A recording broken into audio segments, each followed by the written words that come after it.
Got a baby. I just had to pull it out.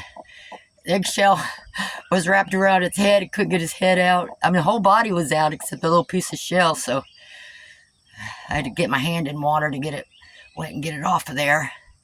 Because she couldn't get it pulled off. So she's on one more egg. I don't know if it's going to hatch or not. But she's got one baby now.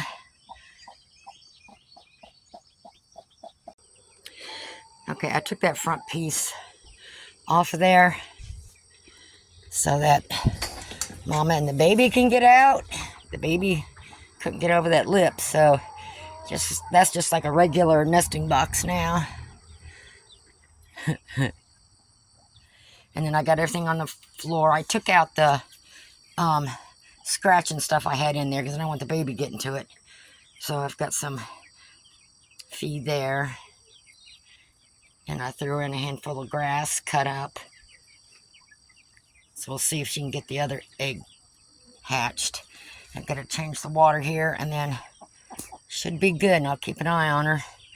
See, it's a good thing I put chicken wire around this whole thing. Not like the baby can't squeeze out, but it's going to stay near its mama, so. Got Mama down there with the baby. I threw a bunch of straw back in there. The baby wasn't quite going up the ramp. And I went to check the other egg. It did hatch, but the baby didn't make it. I don't know if it got squashed or what. Or if there was just something wrong with it and she just kept laying on it. But so she only has the one. We'll see if it makes it. We'll give her time to be a mama. I don't want to do just the one chick. I can't put scratch grain in there, and I don't want to leave this door open for the other birds to get to the baby, since there's only one. Just want to make sure it has a good chance. You taking care of the baby, Mama? Huh?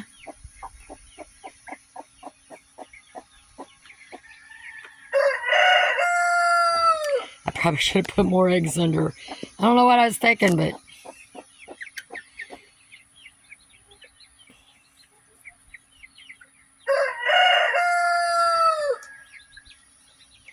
let me go get you some fresh water, okay? Okay, we got the garage gang out here.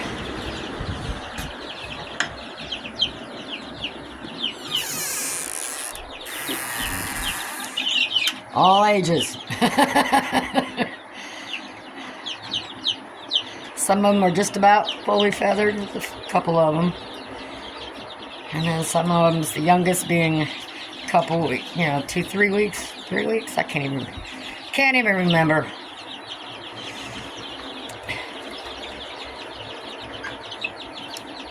And all the ones that are not Morans belong to my neighbor. I'm just raising them for him.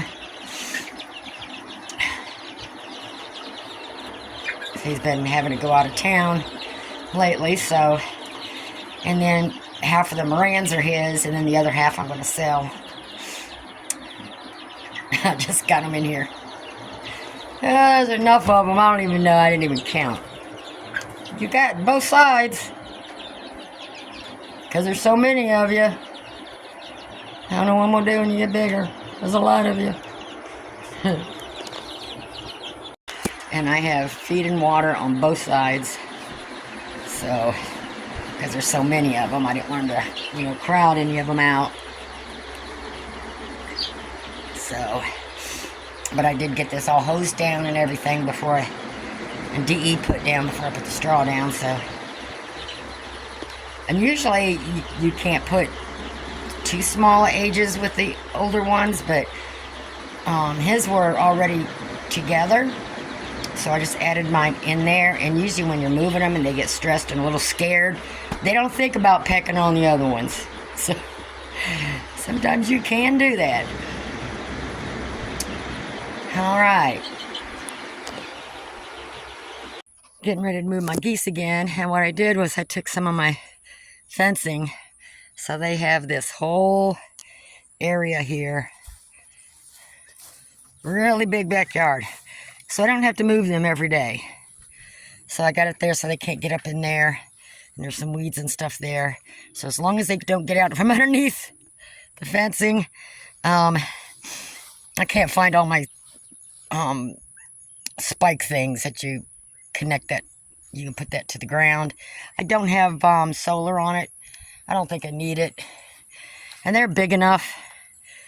So what I'm going to do is move this cage down here. And the reason I did this spot, it does get sunny, but late afternoon, evening, once the sun goes over that way, this is pretty much shady, and the shade from the trees come down on all this. So all evening, they'll have shade and stuff here. And early in the mornings, and before, a few hours there, what I'll do is I'll put some shade cloth over there. I'm also going to build a little shade cloth like tent thing for them, so we'll see how that goes. I'm going to move this cage out. And hopefully they'll go in their cage at night. But if not, I'll at least get their feed and water in there. And then hopefully I go to Dollar General. They'll have some baby pools there like those ones, but smaller. The real small ones. But for now, they'll just have to use those. So let me get that moved. I'm out of there yet. So what I'm going to do, I'm going to move that in here, close these gates, and that'll be my walk-in. And then I'm going to put that probably beside here. I am going to put a pan of water in there. I've got more of those, so I'll go grab another one of those. So they have 2 of them outside here, and then 1 in by their feed. And if they want to go in either one, they can. All right. Okay, they're out. I'm gonna go get you some water. You gotta stay inside the fence, though.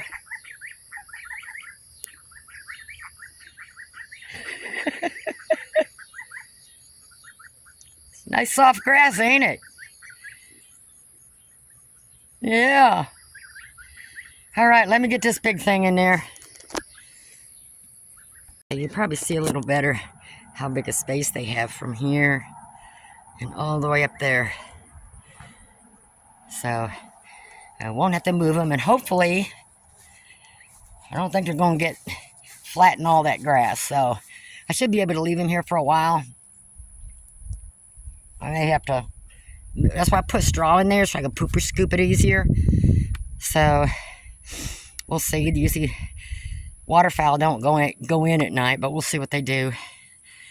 And but they're having a ball now. They're not as skittish of me now because I was in there fooling around putting stuff on there, and they just kind of stayed in their pools. So so they like it out here. So if it rains, they got some covering. Waterfowl really don't care. I got it overhung a little bit. I didn't want to put overhang all the way because I don't want to stop the breeze, because they get a cool little breeze at night. But yeah, they got this whole area. So all the way to here. And then by the time they're ready to move, I should be able to just let the fence down.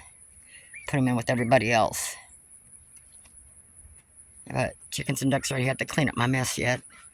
I was cutting up stuff, so we'll see. I'll check back on you later, kiddos. You have fun, okay? You got all kinds of space now. Okay, so that's just a plastic tablecloth. Like I cut the edges so the breeze still goes through across the bottom. And I got a bowl of water next to their feed. And then I brought this back over here and put some straw in that in case they wanted to get in, and I put a piece of plastic over that in case it rains. And I got that door right there and that door open, so they went in there and come out once, just real quick, but they've been walking around and just jumping and playing in the water. I know how, oh, hopefully they got their pools came in. They were all out the other day, babies. That'll just have to do, just for a couple more days, that's it. Okay, I got him a little shade cloth there. So I just have to move it around depending on where the sun comes at. I don't really need it now, but I put it up just so it's there. So I just have to move the stakes either that way or this way, depending on morning or evening. But it's cloudy right now and getting ready to storm. So the little one did try to kind of squeeze out of one of these, only because I was in there and getting a little close. She might have made it if she stretched it more. She was having a problem getting through, so I just grabbed her. So hopefully they don't. I mean, these do stretch. It's not like if you scare them enough, scare any animals, they're just really going to push forward. But hopefully they'll be fine in here. I'll just let them play some. I'll come out and check on them later on. And if it rains and thunderstorms, that thin cloth ain't going to be up there for long. But that's okay.